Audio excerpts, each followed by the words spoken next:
Welcome to ఎస్ఎల్బైనా English. Telugu English రెండు ఇస్తున్నానమ్మా. స్పోకెన్ ఇంగ్లీష్ ప్రాక్టీస్ చేయండి. I can't come to the cinema at this late hour. ఈ ఆలస్య సమయంలో నేను సినిమాకు రాలేను. ఇక్కడ కాంట్ కమ్ అన్నారు కదా. Can, will, shall, can, may, would, should, could, might వీటి పక్కన ప్రజెంట్ టెన్స్ మాత్రమే వస్తుంది. Okay, can come, can't come అంటే ఇక్కడ ఏంటంటే నాట్ అనమాట, నెగటివ్ సెంటెన్స్. కెన్ కమ్ అంటే పాజిటివ్ సెంటెన్స్. ఓకే, వీటిలన్నిటి ప్రక్కన మాత్రము కంపల్సరీగా first form of the verb మాత్రమే వాడతాం. Okay, it is too bad I have already brought the tickets. చాలా బాధగా ఉంది, నేను ఇప్పటికే టికెట్లు తెచ్చాను. ఇంకొకటి హ్యావ్ పక్కన కంపల్సరీగా హ్యావ్, హ్యాజు, హ్యాడ్ల ప్రక్కన వెర్బ్ యొక్క థర్డ్ ఫామ్ మాత్రమే వస్తుంది. Have already brought, have brought. Okay, present tense అయితే హ్యావ్ వస్తుంది, హ్యావ్, హ్యాజ్. తర్వాత హ్యాడ్ అయితే పాస్ట్ టెన్స్ అనమాట. I, we, next you, they వీటికి హ్యావ్ వస్తుంది. అదే హీ, షీ, ఇట్ అయితే హ్యాజ్ వస్తుంది. ఓకే, అదే పాస్ట్ టెన్స్ అయితే హ్యాడ్ వస్తుంది అనమాట. పర్ఫెక్ట్ టెన్స్ అనమాట ఇది. ఈ పర్ఫెక్ట్ టెన్స్లో హ్యావ్, హ్యాజు, హ్యాడ్ల ప్రక్కన వెర్బ్ యొక్క థర్డ్ ఫామ్ మాత్రమే వస్తుంది. Okay, I remember you have failed 10th class 3 times. ఇక్కడ చూడండి, have failed, have third form. Okay, third form of the verb. నువ్వు 10వ తరగతిలో 3 సార్లు ఫెయిల్ అయిన విషయం నాకు గుర్తుంది. I remember you have failed 10th class 3 times. నువ్వు 10వ తరగతిలో 3 సార్లు ఫెయిల్ అయిన విషయం నాకు గుర్తుంది. I know I was stupid but you don't have to rub it in. నేను తప్పు చేశానని నాకు తెలుసు, కానీ దాన్ని మళ్ళీ మళ్ళీ గుర్తు చేయాల్సిన అవసరం లేదు. Where have you put my clothes. నా బట్టలు ఎక్కడ పెట్టావు. ఇక్కడ చూసారా, క్వశ్చన్ అనమాట. క్వశ్చన్లో ఏంటంటే వెర్బ్ ముందు ఉంటుంది, తర్వాత సబ్జెక్టివ్. ఓకే, ఇక్కడ హెల్పింగ్ వెర్బ్, తర్వాత సబ్జెక్టివ్. ఓకే, అంటే పర్ఫెక్ట్ టెన్స్ కాబట్టి హ్యావ్, పుట్. ఇక్కడ హ్యావ్ అనేది హెల్పింగ్ వెర్బ్, దాని తర్వాత సబ్జెక్టివ్. ఓకే, ఇన్ఫర్మేషన్ తెలియాల్సిన క్వశ్చన్ అయితేనే WH క్వశ్చన్ వస్తుంది అనమాట, ఇంటరాగేటివ్ క్వశ్చన్ వర్డ్ వస్తుంది. లేకపోతే ఎస్ఆర్ నా క్వశ్చన్ అయితే హెల్పింగ్ వెర్బ్తోనే మొదలవుతుంది. ఓకే, హెల్పింగ్ వెర్బ్తో మొదలైన క్వశ్చన్ ఉంటే ఎస్ఆర్ నో ఆన్సర్ అనమాట. అలా కాకుండా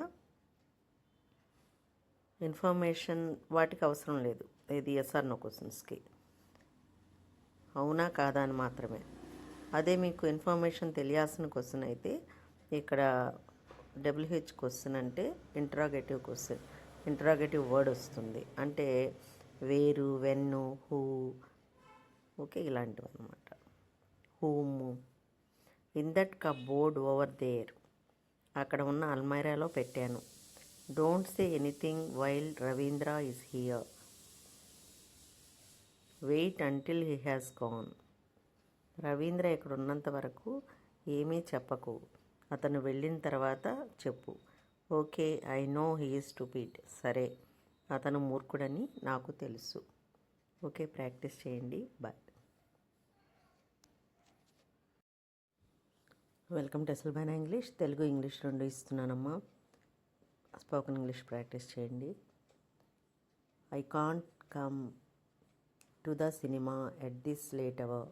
ఈ ఆలస్య సమయంలో నేను సినిమాకు రాలేను.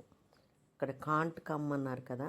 Can, will, shall, can, may, would, should, could, might వీటి పక్కన ప్రజెంట్ టెన్స్ మాత్రమే వస్తుంది. Okay, can come, can't come అంటే ఇక్కడ ఏంటంటే నాట్ అనమాట, నెగటివ్ సెంటెన్స్. కెన్ కమ్ అంటే పాజిటివ్ సెంటెన్స్. ఓకే, వీటిలన్నిటి ప్రక్కన మాత్రము కంపల్సరీగా first form of the verb మాత్రమే వాడతాం. Okay, it is too bad I have already brought the tickets. చాలా బాధగా ఉంది, నేను ఇప్పటికే టికెట్లు తెచ్చాను. ఇంకొకటి హ్యావ్ పక్కన కంపల్సరీగా హ్యావ్, హ్యాజు, హ్యాడ్ల ప్రక్కన వెర్బ్ యొక్క థర్డ్ ఫామ్ మాత్రమే వస్తుంది. Have already brought, have brought. Okay, present tense అయితే హ్యావ్ వస్తుంది, హ్యావ్, హ్యాజ్. తర్వాత హ్యాడ్ అయితే పాస్ట్ టెన్స్ అనమాట. I, we, next you, they, వీటికి హ్యావ్ వస్తుంది. అదే హీ, షీ, ఇట్ అయితే హ్యాజ్ వస్తుంది. ఓకే, అదే పాస్ట్ టెన్స్ అయితే హ్యాడ్ వస్తుంది అనమాట. పర్ఫెక్ట్ టెన్స్ అనమాట ఈ పర్ఫెక్ట్ టెన్స్లో హ్యావ్, హ్యాజు, హ్యాడ్ల ప్రక్కన వెర్బ్ యొక్క థర్డ్ ఫామ్ మాత్రమే వస్తుంది. Okay, I remember you have failed 10th class 3 times. ఇక్కడ చూడండి, have failed, have third form. Okay, third form of the verb. నువ్వు 10వ తరగతిలో 3 సార్లు ఫెయిల్ అయిన విషయం నాకు గుర్తుంది. I remember you have failed 10th class 3 times. నువ్వు 10వ తరగతిలో 3 సార్లు ఫెయిల్ అయిన విషయం నాకు గుర్తుంది. I know I was stupid but you don't have to rub it in. నేను తప్పు చేశానని నాకు తెలుసు, కానీ దాన్ని మళ్ళీ మళ్ళీ గుర్తు చేయాల్సిన అవసరం లేదు. Where have you put my clothes? నా బట్టలు ఎక్కడ పెట్టావు? ఇక్కడ చూసారా, క్వశ్చన్ అనమాట. క్వశ్చన్లో ఏంటంటే వెర్బ్ ముందు ఉంటుంది, తర్వాత సబ్జెక్టివ్. ఓకే, ఇక్కడ హెల్పింగ్ వెర్బ్, తర్వాత సబ్జెక్టివ్. ఓకే, అంటే పర్ఫెక్ట్ టెన్స్ కాబట్టి హ్యావ్, పుట్.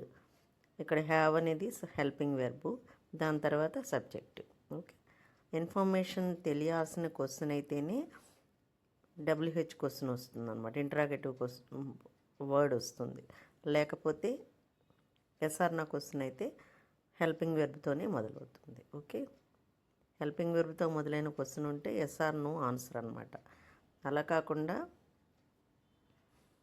ఇన్ఫర్మేషన్ వాటికి అవసరం లేదు, ఇది ఎస్ఆర్ నో క్వశ్చన్స్కి అవునా కాదా అని మాత్రమే. అదే మీకు ఇన్ఫర్మేషన్ తెలియాల్సిన క్వశ్చన్ అయితే ఇక్కడ WH క్వశ్చన్ అంటే ఇంటరాగేటివ్ క్వశ్చన్, ఇంటరాగేటివ్ వర్డ్ వస్తుంది. అంటే వేరు, వెన్ను, హూ. ఓకే, ఇలాంటివి అనమాట. Whom. In that cupboard over there. అక్కడ ఉన్న అల్మైరాలో పెట్టాను. Don't say anything while Ravindra is here. Wait until he has gone. Ravindra ఇక్కడ ఉన్నంత వరకు ఏమీ చెప్పకు, అతను వెళ్ళిన తర్వాత చెప్పు. Okay, I know he is stupid. సరే, అతను మూర్ఖుడని నాకు తెలుసు. ఓకే, ప్రాక్టీస్ చేయండి. బాయ్.